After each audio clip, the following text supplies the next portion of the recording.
Hello guys! Welcome sa aking channel.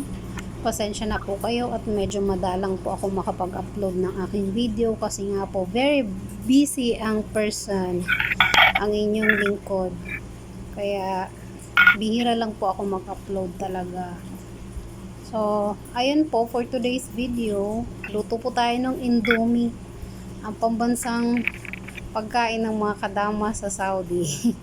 Hehe. So, ayan. Nagluluto po ako ng aking agahan. Almusal po siya. Wala po kasi akong maisip na ibang kakainin eh. Hindi samuli, indomie, hindi itlog.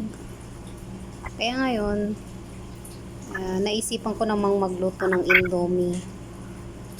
So, ayan.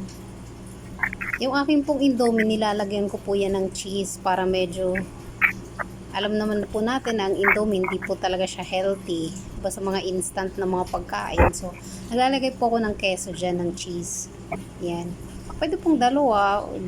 Depende sa inyo kung ilan ang gusto nyo. Kung gaano karaming cheese ang ilalagay nyo. Ako, isa lang okay na sa akin.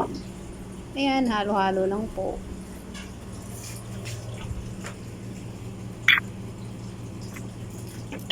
Yan guys, luto na po siya.